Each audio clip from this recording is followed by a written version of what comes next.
جب 18ویں رات ہوئی تو اس نے کہا کہ اے نیک بخت بادشاہ، لڑکی خلیفہ کو اپنی داستان سناتے ہوئے کہتی ہے،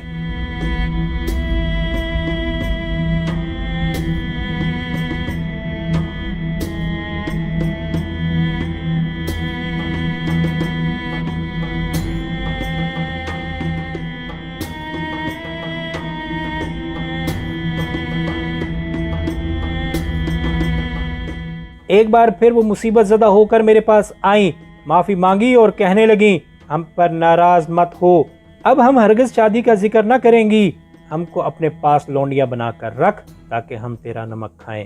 میں نے کہا، مرحبا میری بہنوں، میرے لیے تم سے زیادہ عزیز اور کوئی چیز نہیں، اور میں نے ان کو اسی عزت و احترام سے رکھا۔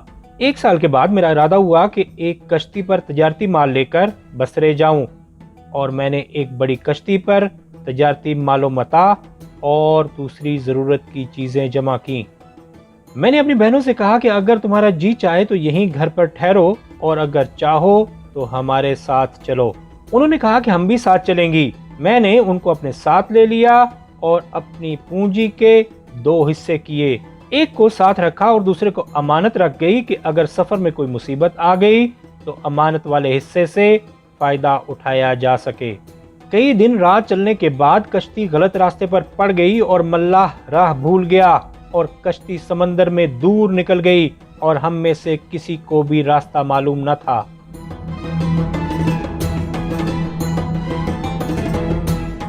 کچھ دنوں کے بعد ہوا موافق چلی اور کشتی کے محافظ نے اوپر چڑھ کر ادھر ادھر نظر دوڑائی اور کہنے لگا کہ خوشخبری ہو، میں نے شہر کی طرح ایک چیز دیکھی ہے جو کبوتر کے برابر ہے۔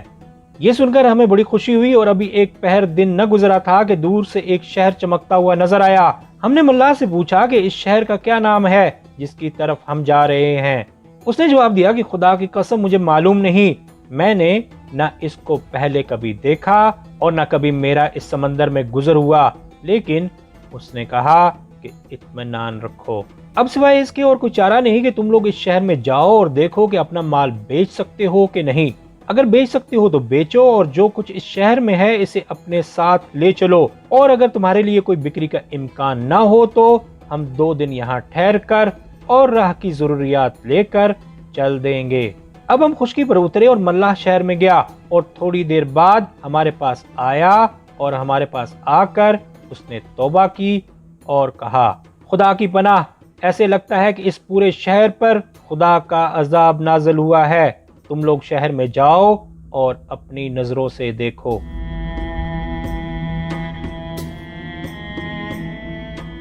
ہم شہر کی طرف بڑھے اور جب دروازے پر پہنچے تو ہم نے بہت سے آدمی دیکھے جو ہاتھوں میں چھڑیاں لیے دروازے پر کھڑے تھے۔ جب ہم نے غور سے دیکھا تو معلوم ہوا کہ ان پر خدا کا قہر نازل ہوا ہے اور وہ پتھر ہو کر رہ گئے ہیں۔ اب ہم شہر کے اندر داخل ہوئے تو کیا دیکھتے ہیں کہ سبھی کے سبھی خدا کے قہر میں مبتلا ہو کر کالے پتھر کے ہو گئے ہیں۔ اس سے ہمارے اوپر دہشت طاری ہوئی۔ ہم بازاروں میں داخل ہوئے اور دیکھا کہ سودے کا مال رکھا ہوا ہے، حتیٰ کہ سونا اور چاندی بھی پہلے کی طرح رکھے ہوئے ہیں۔ ہم میں سے ہر ایک سامان اور مال جمع کرنے لگا۔ میں تھوڑی دیر وہاں کے حالات کو دیکھتی رہی اور اپنے ساتھیوں کو بازار میں چھوڑ کر قلعے کی طرف چلی گئی اور دیکھا کہ وہ مضبوط بنا ہوا ہے، اور میں اس میں داخل ہو گئی۔ وہاں میری نظر بادشاہ پر پڑی اور دیکھا کہ وہ کرسی پر بیٹھا ہوا ہے اور اس کے ارد گرد غلام کھڑے ہوئے ہیں جن کے ہاتھ میں برہنہ شمشیریں ہیں، اور وہ سب کے سب کالے پتھر کے ہو گئے ہیں۔ اب میں آگے بڑھی اور حرم سرا میں داخل ہوئی تو میں نے دیکھا کہ ملکہ وہاں سو رہی ہے، اور وہ بھی خدا کے قہر کی ماری کالا پتھر ہو کر رہ گئی ہے۔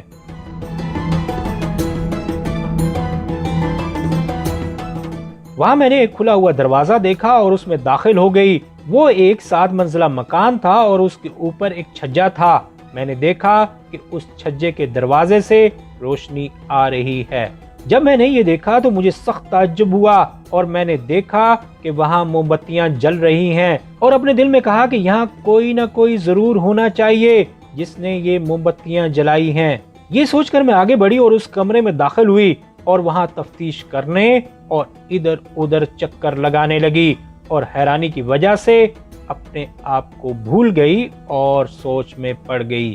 جب رات ہوئی تو میں نے دوسرے کمرے میں کسی کی نہایت دھیمی آہٹ سنی اور میں خوش ہو کر اس طرف چل دی اور ایک کوٹھڑی کے پاس پہنچی جس کا دروازہ بند تھا۔ جب میں نے دروازہ کھولا تو دیکھا کہ وہاں ایک حسین جوان موم بتیوں اور قندیلوں کے سامنے بیٹھا ہوا ہے۔ میں حیران ہو گئی کہ تمام شہر والوں میں سے یہ اکیلا کس طرح بچ گیا۔ میں اندر گئی اور اس کو سلام کیا۔ اس نے نظر اٹھائی اور سلام کا جواب دیا۔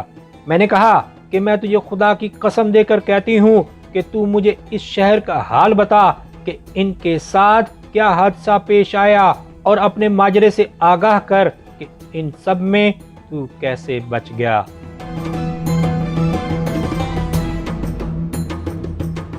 جوان میری طرف نظر اٹھائے ہوئے تھا اور مسکرا رہا تھا اور اس نے کہا کہ اے لڑکی ذرا ٹھہر جا، اور مجھے اپنے پاس بیٹھنے کا اشارہ کیا۔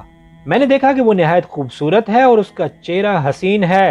میں نے اس کو ایک نظر دیکھا ہی تھا کہ ہزاروں ارمان دل میں جاگ اٹھے اور میرا دل اس کی محبت میں پھنس گیا۔ اس نے کہا میں اس شہر کا شہزادہ ہوں اور میرا باپ وہی ہے جس کو تو نے کرسی پر بیٹھا دیکھا ہے اور جو خدا کے قہر سے کالا پتھر ہو گیا ہے، اور وہ ملکہ جس کو تو نے سوتے دیکھا ہے وہ میری ماں ہے۔ یہاں کے سب لوگ آتش پرست تھے جو زبردست خدا کو چھوڑ کر آگ کی پرستش کیا کرتے تھے۔ میں میرے باپ کی اکلوتی اولاد ہوں۔ جب میں بڑا ہوا تو میرے باپ نے مجھے ایک بڑھیا کے سپرد کر دیا جس کی میرے باپ کی نظر میں بڑی عزت و حرمت تھی۔ وہ مسلمان تھی اور ظاہراً میرے خاندان کے دین پر چلتی تھی۔ میرے باپ کو یقین تھا کہ وہ اسی کے دین و مذہب پر ہے۔ بڑھیا نے مجھے لے جا کر دین اسلام کی تعلیم دی اور کہا کہ سوائے خدا کے کسی کی پوجا مت کرنا۔ جب یہ سب کچھ ہو چکا تو اس نے مجھ سے کہا کہ بیٹا اس بات کو اپنے باپ سے چھپائیو اور اس کو خبر نہ دیجیو، کہیں ایسا نہ ہو کہ وہ تجھے قتل کر ڈالے۔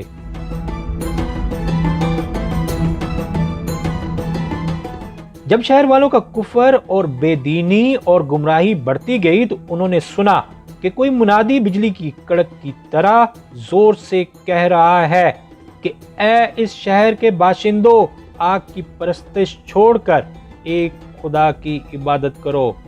شہر والے اس سے ڈر گئے اور میرے باپ کے پاس آئے اور کہنے لگے کہ یہ ڈراؤنی آواز کیسی ہے جسے سن کر ہمیں دہشت ہوئی۔ اس نے کہا آواز سے مت ڈرو اور خوف نہ کھاؤ اور اپنے دین سے نہ پھرو۔ میرے باپ کا کہنا ان کے دل میں بیٹھ گیا اور انہوں نے آگ کی پرستش جاری رکھی اور ان کی گمراہی بڑھتی گئی، یہاں تک کہ پہلی آواز سنے 1 سال ہو گیا۔ پھر وہی منادی دوسری بار ظاہر ہوا اور انہوں نے اسے سنا، اور پھر تیسرے سال تیسری بار، یعنی ہر سال 1 بار، لیکن وہ اپنے پرانے اعتقاد سے باز نہ آتے تھے، یہاں تک کہ ان کے اوپر ایک روز تڑکا ہونے کے بعد آسمان سے خدا کا قہر و غضب نازل ہوا اور وہ سیاہ پتھر ہو گئے، اور اس شہر والوں میں سے سوائے میرے کوئی نہ بچا۔ جس دن سے یہ واقعہ پیش آیا ہے میں اس پتھروں کے شہر میں اکیلا ہو گیا ہوں اور تنہائی سے اکتا گیا ہوں، کیونکہ میرے پاس کوئی نہیں ہے جس سے میں اپنا دل بہلاؤں۔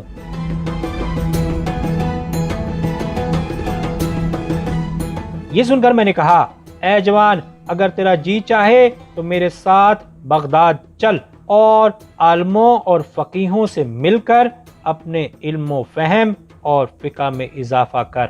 میرے ساتھ ایک کشتی ہے جس پر تجارت کا سامان لدا ہے۔ قسمت ہمیں اس شہر میں لے آئی اور ہماری تقدیر میں آپس میں ملنا لکھا تھا، اور میں اسے محبت اور ترکیب سے آمادہ کرتی رہی یہاں تک کہ وہ مان گیا۔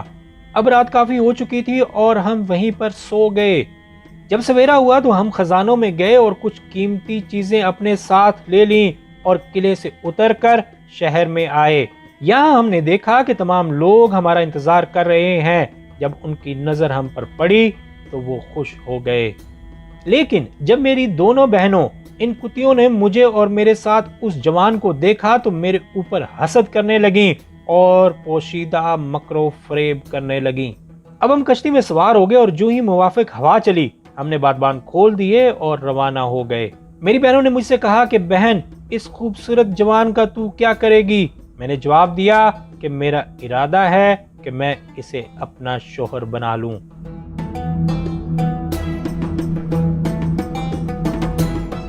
پھر میں نے اس جوان کی طرف مخاطب ہو کر کہا کہ اے میرے آقا، میں تجھ سے کچھ کہنا چاہتی ہوں بشرطے کہ تو مخالفت نہ کرے، اور وہ یہ ہے کہ جب ہم اپنے وطن بغداد پہنچیں تو ہم نکاح کر لیں۔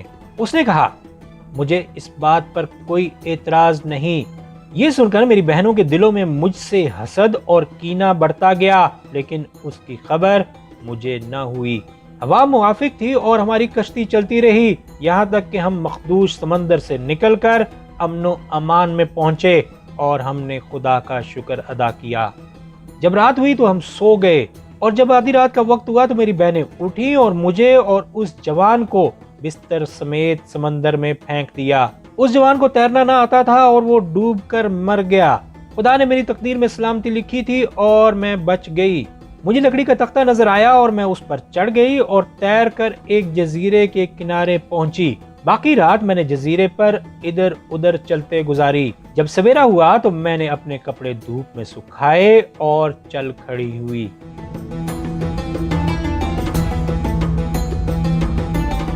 کچھ دور چلنے کے بعد میں نے دیکھا کہ ایک موٹا تازہ سانپ میری طرف بھاگتا چلا آ رہا ہے اور میں ڈر گئی۔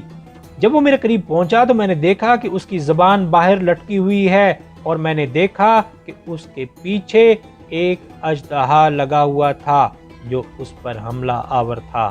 اسی اژدہے سے وہ سانپ بھاگ رہا تھا اور اژدہے نے اس کی دم پکڑی ہوئی تھی۔ اس کی آنکھوں سے آنسو جاری تھے اور دوڑنے کی وجہ سے اس کی زبان لٹک گئی تھی۔ مجھے اس سانپ پر ترس آیا اور میں نے ایک پتھر اٹھا کر اژدہے کے سر پر دے مارا اور وہ فوراً مر گیا۔ اب سانپ نے اپنے دونوں بازو کھولے اور ہوا میں اڑ گیا اور میری نظروں سے غائب ہو گیا۔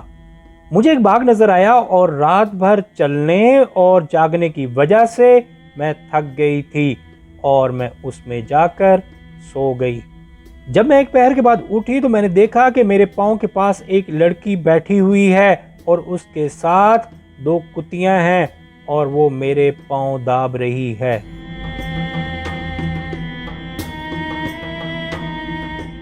میں نے اسے پوچھا اے بہن تو کون ہے؟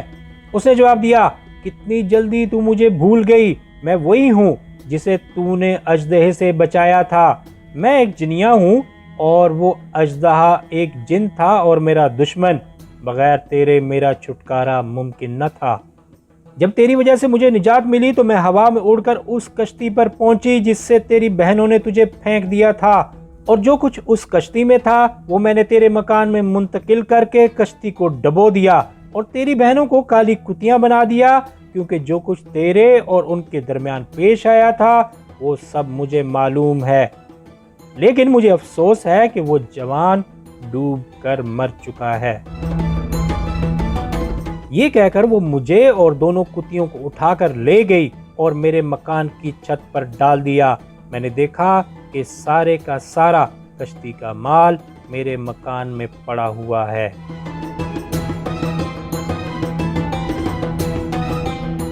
اب شہرزاد کو صبح ہوتی دکھائی دی اور اس نے وہ کہانی بند کر دی۔